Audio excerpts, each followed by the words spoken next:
Damien Maudet, député LFI. Sur ce que dit Emmanuel Macron et sur en fait la natalité, il parle de l'infertilité, mais il parle de la natalité. Il y a une triple hypocrisie, elle est claire. À la Commission européenne, la France a refusé de voter pour l'interdiction du glyphosate. Tout à l'heure, vous disiez que c'était une des raisons. L'autre raison, ensuite, c'est quand la France d'Emmanuel Macron, sur le congé paternité, son allongement à 10 jours, s'y est opposée à la Commission européenne en disant que ça coûtait trop cher. Et maintenant, on nous dit qu'il faudrait donc réarmer la France sur la natalité. Mais un des points importants aussi, et je pense, moi j'ai 27 ans, je suis dans l'âge où j'ai des copains qui commencent à se poser la question de s'ils vont faire des enfants. Mais quand on sait qu'aujourd'hui, un Français sur 3 restreint son alimentation parce qu'il n'arrive pas pour nourrir ses enfants. Vous pensez que ça donne envie de se projeter? Emmanuel Macron fait des grandes leçons sur l'infertilité ou sur la natalité, mais le vrai sujet aussi, il est social. Comment aujourd'hui on peut se projeter dans le pays? Comment aujourd'hui des jeunes qui n'arrivent pas à se nourrir, qui n'arrivent pas à vivre de leur travail, peuvent avoir envie de faire des enfants? La vérité, c'est que pour faire des enfants, il faut une situation. Et que depuis 2017, tout est fait pour qu'il n'y ait plus de situation. Il a fait un rapprochement entre l'extrême gauche, alors il pensait peut-être à la France insoumise, et vous, hein, notamment sur la retraite à 60 ans, vous défendiez la même chose. Le rapprochement à faire, c'est que d'ailleurs, monsieur du Rassemblement National dit Emmanuel Macron nous suit, Emmanuel Macron est en plein naufrage. Bon, mais en fait, on voit que finalement, il vous a bien suivi. Mais il n'applique pas. Vous avez une responsabilité dans cette partie du naufrage, donc c'est ça. Par contre, Emmanuel Macron, ce qu'il a dit, c'est qu'il a un peu menti. Quand il dit que le Rassemblement National est pour la hausse du SMIC, c'est faux. D'ailleurs, on a retrouvé souvent le Rassemblement National et les macronistes voter contre la hausse du SMIC ou voter contre l'indexation des salaires sur l'inflation.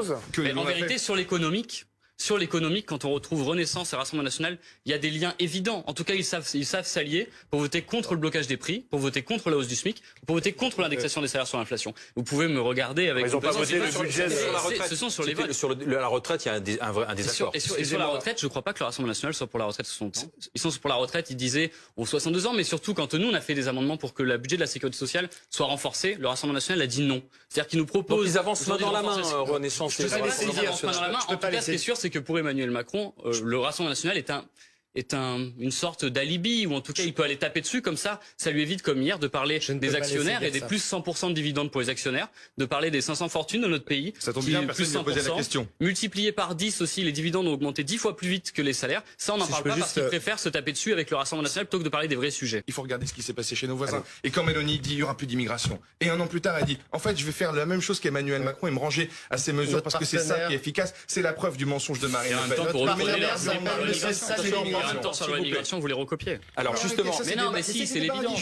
Derrière, vous êtes les seuls quand même. Tout de même, vous dites que vous combattez le Rassemblement National et vous permettez au Rassemblement National de dire qu'ils ont eu des victoires idéologiques. La vérité, c'est que votre angélisme sur la relocalisation, qui est complètement idiot d'ailleurs, parce que vous pouvez parler de voitures électriques, il n'y a jamais eu autant de délocalisation, notamment par exemple des carters à luxe sont nécessaires pour les voitures électriques. Qui taxe les voitures chinoises électriques? Votre angélisme, qui taxe les voitures électriques chinoises? Et à côté, vous donnez des victoires politiques au Rassemblement National.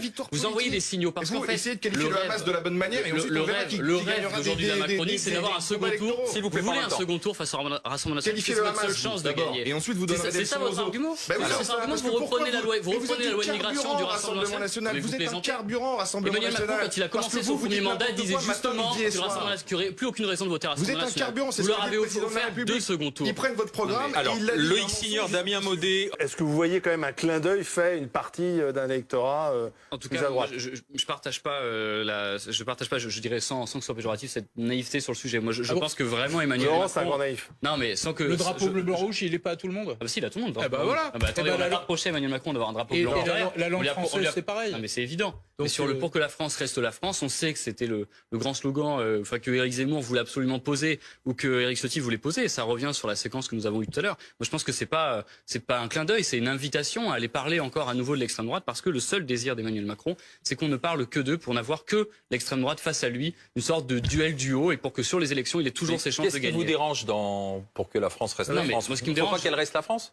Non, mais c'est pas. D'ailleurs, franchement, sur le fond, pour que la France reste la France, sur le fond, la France, c'est le CNR, c'est le Conseil national de la résistance, c'est la sécurité sociale. Donc, quand j'entends Emmanuel Macron ou Éric Zemmour ou Le Pen aussi qui veulent qui détruisent tout notre système social, dire qu'ils veulent que la France reste la France, c'est pas vrai. Ils sont en train de défaire tous les conquis sociaux et les acquis sociaux qu'on a eu en France. Donc le slogan, il est bon. Le problème du slogan, c'est que, étant donné que c'était Éric Zemmour et Éric Ciotti qui se le mettaient bien en avant, quand Emmanuel Macron le cite, il le cite, je pense, pour faire un clin d'œil et pour faire pour rendre à César ce qui lui appartient. et pour amener le sujet.